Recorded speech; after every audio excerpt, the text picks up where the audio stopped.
नमस्कार बंधु नमस्कार। आज आम कुंभ राशि उपरे एक दीर्घ संदर्भ पाठ करवा 23, 24, 25 धनिष्ठा, शतभिषा और पूर्वभाद्र यही 3 नक्षत्र को नहीं कुंभ राशि परिवार। कुंभ राशि रे दयाशील अवस्था अच्छा शुक्र से धन सुख और शांति देवे। बुध 22/6 पर अवश्य दया करेंगे। 25 नक्षत्र शनि और केतु अनुकूल माने पूर्वभद्र नक्षत्र पूर्वभाद्र नक्षत्र शनि आउ केतु अनुकूल। मंगल हैरान करेंगे। रवि और बृहस्पति ये 2 ग्रह कुंभ राशि मनरे एक भावना सृष्टि करेंगे जे चलो बुलिबा। यही बुलु बुलु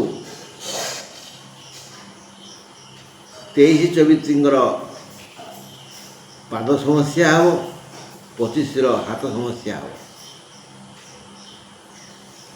मास शेषार्ध दुखमय हो। मास आरंभ अल्पे बहुत धन आसव किंतु मासर शेष भाग को समस्या बढ़ी बढ़ी जीव।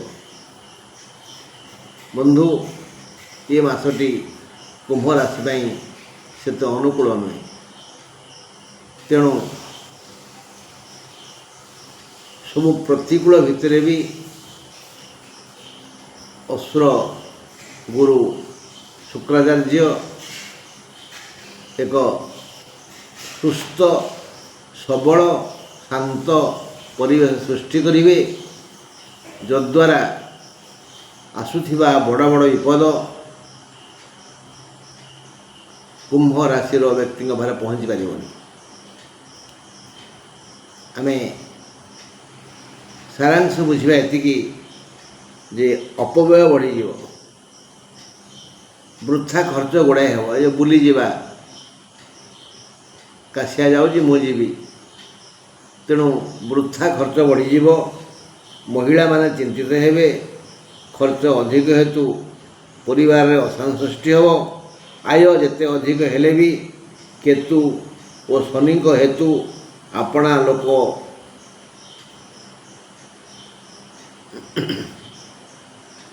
ओ विश्वस्त मित्र आपणा लोक और विश्वस्त मित्र हैरान करेंगे। ये कौन बुझिले विश्वास करंतुनी क्या भी विश्वास करंतुनी जहाँ को अपना लोक भावुंट से मैंने हैरान करेंगे। आय भल हम हेले कौन हम निज लोक हैरान करेंगे पड़ोशी हैरान कर कौन करवा भांगी पड़ा। कृषक आईनजीवी चिकित्सक और व्यवसायी मानकर श्रम बढ़ी माने जो अनुजाई श्रम हम से अनुजाई आय हेनी। श्रम बहुत अधिक हम शतकड़ा 100 रु अधिक श्रम करेंगे आय 60% हम। श्रम बढ़ी जी खटब सी खाइब मैंने ताकू पैसा आसो आउ बापा होटेल तुम खाऊच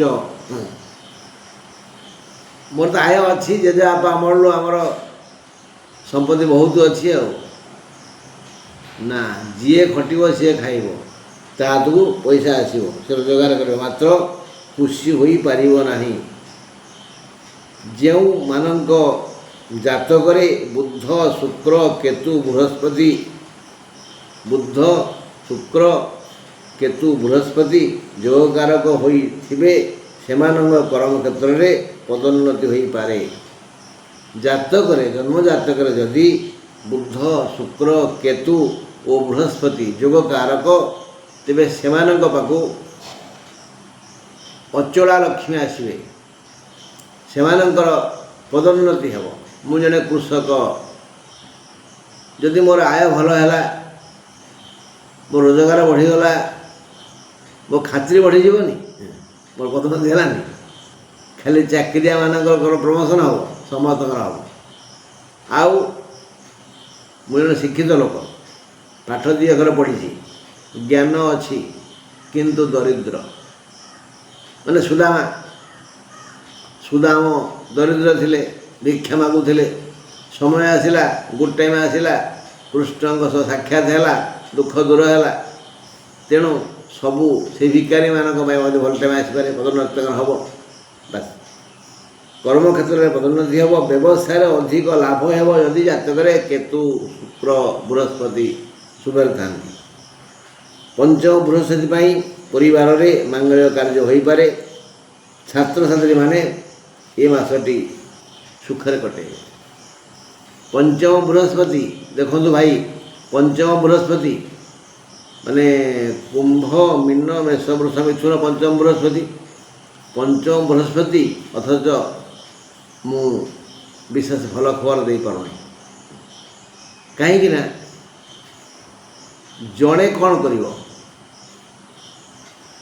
9ଟା ଗ୍ରହରୁ ଆମେ ଜମା ଚନ୍ଦ୍ର କଥା ଆଲୋଚନା କରୁନେ, କାରଣ ସେ ପ୍ରତି ମୁହୂର୍ତ୍ତରେ ପ୍ରତି ସେକେଣ୍ଡରେ ଚେଞ୍ଜ ହେଉଛି। ବାକି 8ଟା ଗ୍ରହରୁ ବୃହସ୍ପତି ଗୋଟାଏ ପଟ ହେଲେ କ'ଣ ହେବ? ହଁ, ଯଦି ଜାତକରେ ବୃହସ୍ପତି ଉଚ୍ଚ ପଦରେ ଥିବେ, ଭଲ ଯୋଗରେ ଥିବେ, ତାଙ୍କୁ ସହଯୋଗ କରିବେ, ସେମିତି ଭଲ ଜାଗାରେ ଥିବେ ବୁଧ ଆଉ ଶୁକ୍ର ଆଉ କେତୁ, ତାହେଲେ ନିଶ୍ଚୟ ଭଲ ଫଳ ହେବ। କ'ଣ ହେଲା ତାହେଲେ? ରବି ପଞ୍ଚମ ଭଲ ଫଳ ନୁହନ୍ତି। ରବିଙ୍କ ଯୋଗୁଁ କୁମ୍ଭ ରାଶିର ଲୋକେ ଦୂରଯାତ୍ରା କରିବେ।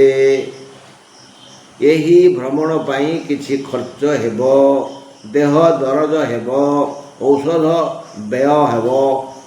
ଗୁରୁ ମାସାଧିପ ରବିଙ୍କ ପ୍ରସ୍ତାବକୁ ସମର୍ଥନ କରିବେ, ମାନେ ସିଏ ବି ଭ୍ରମଣ କରିବା ପାଇଁ ସୁଯୋଗ ସୃଷ୍ଟି କରିବେ। ଫଳରେ 23 ଓ 24 ନକ୍ଷତ୍ର ଦ୍ୱୟ ବା ପାଦରେ ପୀଡ଼ା ଅନୁଭବ କରିବେ, କଷ୍ଟ ହେବ। ମାତ୍ର 25 ନକ୍ଷତ୍ରର ବାମ ହାତରେ ଯନ୍ତ୍ରଣା ସହି ହେବନି।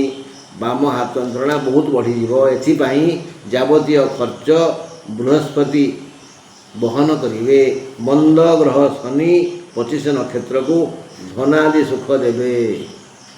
ଜଣକୁ ଦୟା କରିବେ, ପୂର୍ବଭାଦ୍ରକୁ। ଶନି ପୂର୍ବଭାଦ୍ର ନକ୍ଷତ୍ରକୁ ଦୟା କରିବେ, ଧନ ଦେବେ। ମାତ୍ର 23 ଓ 24 ନକ୍ଷତ୍ର ଦ୍ୱୟଙ୍କର ଅଜାଗାରେ ଅସହ୍ୟ ଯନ୍ତ୍ରଣା ହେବ ଶନିଙ୍କ ପାଇଁ। ଶନିଙ୍କ ସହ ରାହୁ ଏହି ଯନ୍ତ୍ରଣା ବଢ଼ାଇ ଦେବେ। ଅଜାଗା ଘା ଦେଖି ହୁଏ ନା କି ଦେଖାଇ ହୁଏ ନା। ବନ୍ଧୁ, ରୋଗ ଘମିର ହବ ପଛକେ, ସୃଷ୍ଟି ହେଲା ମାତ୍ରେ ତାର ବିନାଶ କରନ୍ତୁ। ରୋଗ, ଋଣ, ଶତ୍ରୁ ଜୀବନକୁ ଦହଗଞ୍ଜ କରିଥାଏ। ଯେ ଏମାନଙ୍କୁ ଅବହେଳା କରେ ସେ କଷ୍ଟ ଭୋଗେ। 25କୁ ସୁଖ ଦେବେ। ତମ ଗ୍ରହ କେତୁ ଆଶୀର୍ବାଦ କରିବେ। ଆଉ କେତୁଙ୍କ ଦୟାରୁ କୁମ୍ଭ ରାଶିର ନକ୍ଷତ୍ର ତ୍ରୟ ପ୍ରଚୁର ଅର୍ଥ ଲାଭ କରିବେ। 22/2 ପରେ ବୁଦ୍ଧ ଲାଭ କରାଇବେ। ଶୁକ୍ର ମାସ ସାରା ଧନ ବୃଷ୍ଟି କରିବେ। ମଙ୍ଗଳଙ୍କ ପାଇଁ ସ୍ୱାସ୍ଥ୍ୟ ହାନି ହେବ। ଏଇ ତ ଆଉ ଏ ଦେହଟା ଖରାପ ହେବ ଆଉ ମଙ୍ଗଳଙ୍କ ପାଇଁ। ଆଉ ମଙ୍ଗଳ ଖରାପ ହେଲେ କ'ଣ ହୁଏ? 1000 ଥର କହିଛି, ରକ୍ତ ଜନିତ ରୋଗ ହୁଏ। ଘା ବଥ ହେବ, ପଚିଯିବ, ପାଚିଯିବ, ପୂଜ ରକ୍ତ, କାଛୁ କୁଣ୍ଡିଆ ହେବ, ଯାଦୁ ହେବ, ରାମ୍ପି ହେବେ। ସେମିତି କେଉଁଠି ଖଣ୍ଡିଆ ହେବ, ପଡ଼ିଯିବେ। ତାପରେ ବିପି ଫିପି ଇତ୍ୟାଦି ଅଛି।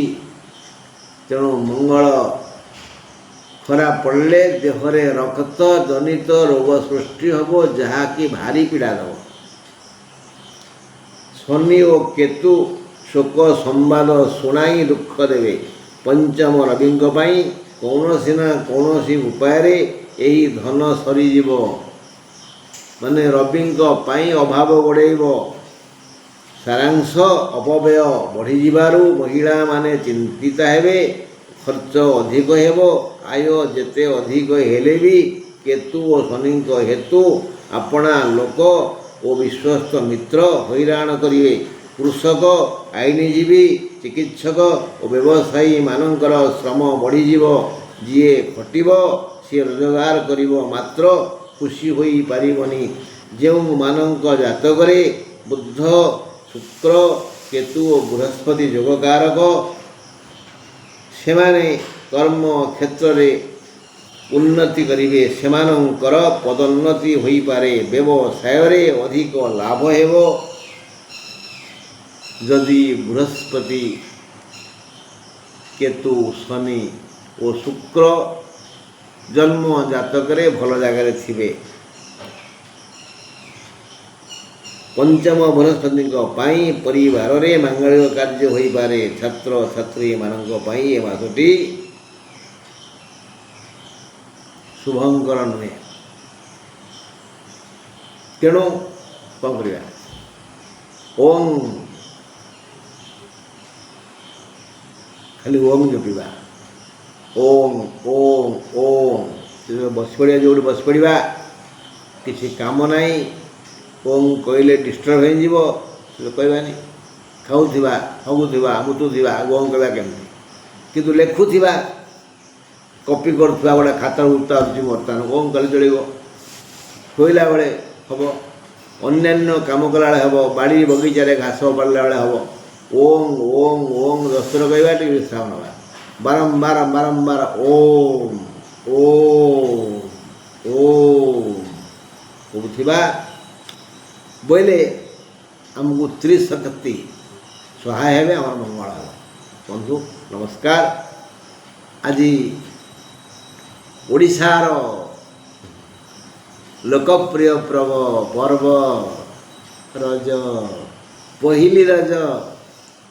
ପୋଡ଼ ପିଠା ଖାଇବା, ପାନ ଖାଇବା, ଦୋଳିରେ ଝୁଲିବା, ଖେଳିବା, ବୁଲିବା, ମସ୍ତ ହେବା। ବନ୍ଧୁ ନମସ୍କାର।